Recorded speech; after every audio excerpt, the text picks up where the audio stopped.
Valentine's Day. Happy Valentine's Day or for the single people, Single Awareness Day.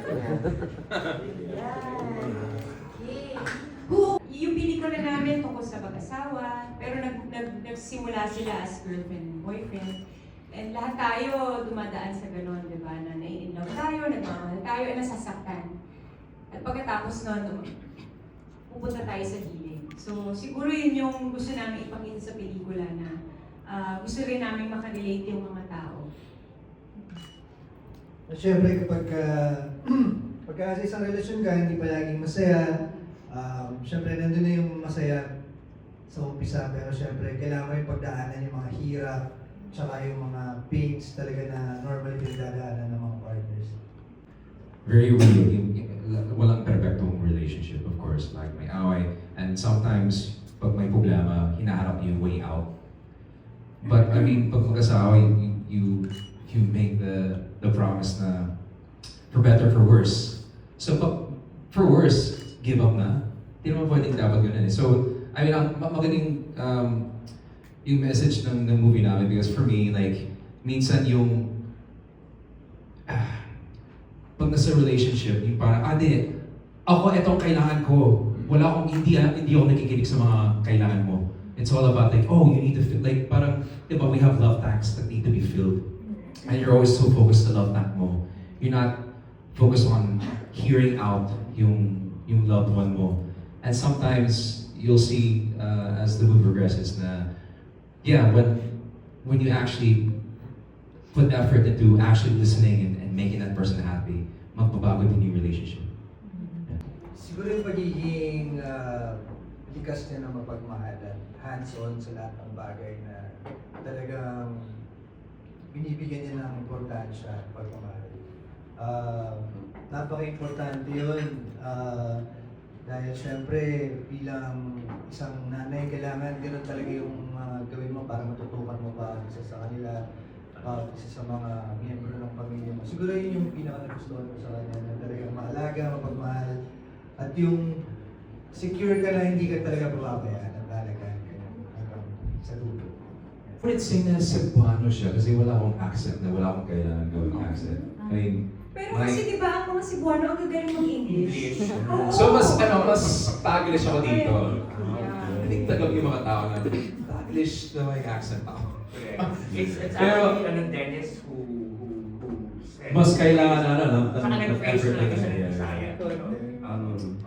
But the challenge hindi yung pagiging Cebuano, it was the character itself. Kung napanood mo yung original, or at least the Korean version, you see this kakaibang character, si Casanova. And it's something very opposite of me. So I wanted the challenge and that was more the challenge for me, is yung character mismo. Dahil nakatrabaho ko na si Jen before, and I've been saying na isa sa mga reasons kung bakit tinanggap yung project na to, because of Jen. I super enjoyed working with her in the prenup. Super easy to work with, napakabait, very giving as an actress. And I was excited to work with her again.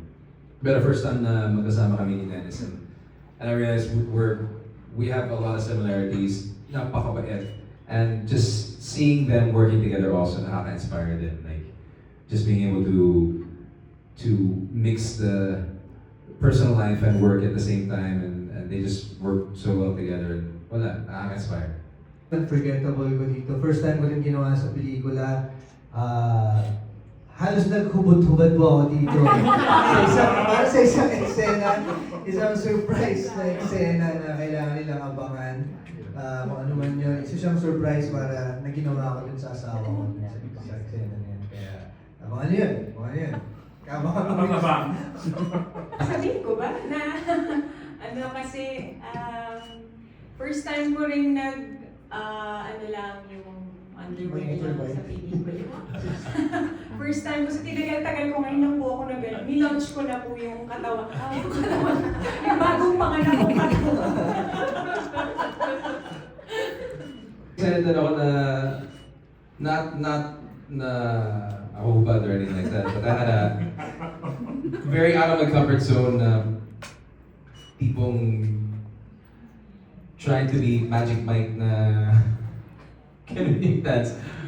It's very out of my comfort zone. So that was a memorable, hard scene for me. Sa pagpunta niyo dito ngayong hapon, sinamahan niyo kami. Kayo na pong bahala na tulungan kami na ikalat ng good news na mag-showing na kami sa February 26. Sana po manood sila. Sana ang gusto lang namin dito pagkalabas nyo ng sinihan, masaya kayo. May natutunan kayo, na-in-love kayo. Yun lang naman, simple lang naman ang gusto namin. Ayun, maraming salamat sa oras ninyo. Sinamahan niyo kami ngayong hapon. Sana po tulungan niyo kami promote ang pelikula namin. Ipapalabas na sa Feb 26. Ito ay dinirect ni Real Florido at GMA Films, Religion Studios, and Glimmer Philippines. Of course, syempre maraming salamat sa oras nyo and salamat din sa paghintay nyo. I think you've been here since kanina pa, so pasensya na po, we just got stuck in, Thank you so much for your time. And sana po you're able to help us promote and convince yung mga taga Cebu to help, to watch and support our new movie coming out finally after 1 year. This February 26. Mas lalo because the setting ng movie namin is 70% in Cebu. And yung sinasabi ko kanina, ang ganda ng message ng movie. It's feel good, romantic comedy. So Feb 26, everything about my wife. Thank you guys.